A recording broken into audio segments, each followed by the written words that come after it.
Here are the selections for Friday, November the 19th, as well as a recap of what happened on Thursday. Thursday was a great day. 8 races in all.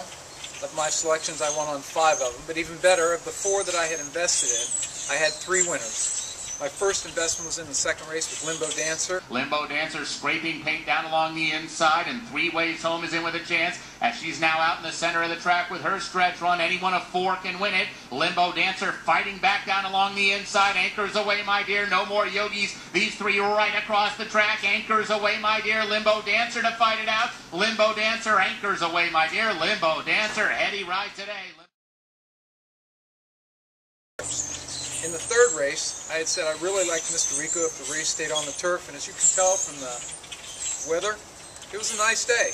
And so it was on the turf. Halfway down the back stretch, he took command, threw off as much the best. I had a double investment on him. He paid $4.60. Trying to gather momentum with Yelena's Vision from the back of the pack, and they come down toward the final furlong. It's all Mr. Rico. Mr. Rico still in front by 5. Yelena's Vision's trying to run at him now. Father Lucy runs along in third, then Road to Babylon. It's Mr. Rico getting tired, but the wire is coming fast. Mr. Rico on his game today.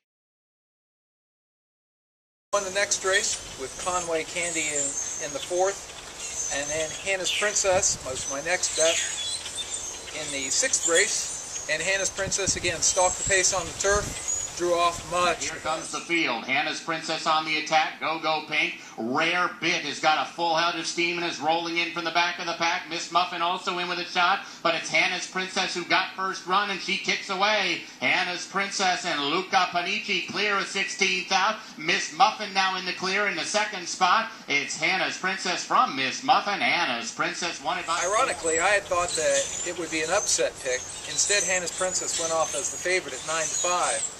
When I saw that the top 2 favorites had scratched, I doubled the investment on Hannah's Princess, and so it became a double investment as well, and that paid $5.60, so I got back nearly $30. And my last bet of the day, Dixie Matt rallied from off the pace in a 5-furlong turf sprint. Too little, too late, ended up 3rd. So let's take a look now at what we got going on Friday. We've got a full card of 11 races, and I have several bets, although not one in every race. In the opener, it's a maiden special at 7 furlongs. I like Where's Sterling. Where's Sterling comes out of the powerful Frank Calabrese barn, but I think we're going to get a price today because the logical favorite is A Priority. Where's Sterling actually is first time out for Luis Ramirez. That's a 43% angle. It's lightly raced, and he's opened his career with a 1-mile turf race. Didn't do so well, but when they turned him back to a 6.5 furlong sprint, he responded with a much better effort.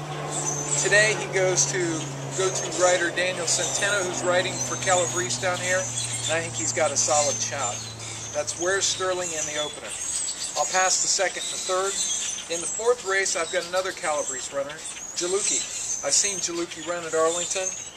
He's a solid runner. He's got 2 wins and a photo at 5,000 Claiming Company, which is where he is today, and he drops off of a 3rd against 8,000 type.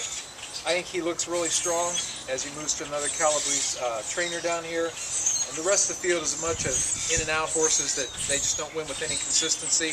Jaluki, $5 to win. I'll pass the 5th. In the 6th race, it's a maiden special, scheduled for the turf, and the way the weather looks like the rain's going to hold off. The horse I like is I Touch.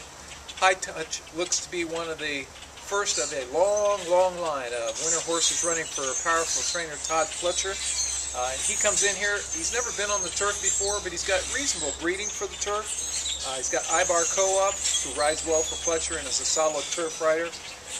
Fletcher scores 27% with his second-time runners and 25% off the shelf. I think he looks solid today. I'll take I Touch in the 6th. Past the 7th. In the 8th, it's an open claiming event.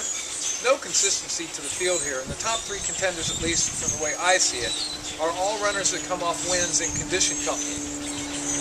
Marilla, Sweet Dream and Lacey, and the Lady Vicky have all won at the condition claiming level. But I'll make Marilla my pick. In fact, I'll double the investment on Marilla, and here's why. She's been in non-winners of 2, non-winners of 3 Lifetime Company twice, and both times not only has she won, she's won decisively. So she moves into open company out of the non-winners of a certain amount of time company, and she has as good a credentials as anybody else. So I think those decisive wins say she can win an open company, especially a field like this. The second factor why I'll take her over the other two is because in the last race, the three of them were in the same field together, and Marilla was solidly third. The others were far, far back.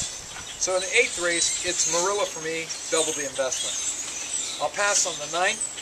In the 10th race, Dubai Connection is the pick, and I will also double the investment here. Dubai Connection is coming off a win at a 2-turn 1 mile event, and that was in Starter Allowance Company. She steps up in class today to allowance optional claimers. However, every time she's gone from a route to a sprint, she's responded with one of her top efforts. Today's race, 6.5 furlongs. So coming from the mile to the 6.5, I think that fits her profile. I think she's a solid bet because she loves the Calder course. She's a 50% winner here, and she just looks much the best to me. So I'll take Dubai Connection, $10 to win in the 10th. I'll pass the 11th. It's a maiden claimer. We'll come back tomorrow, see how we did.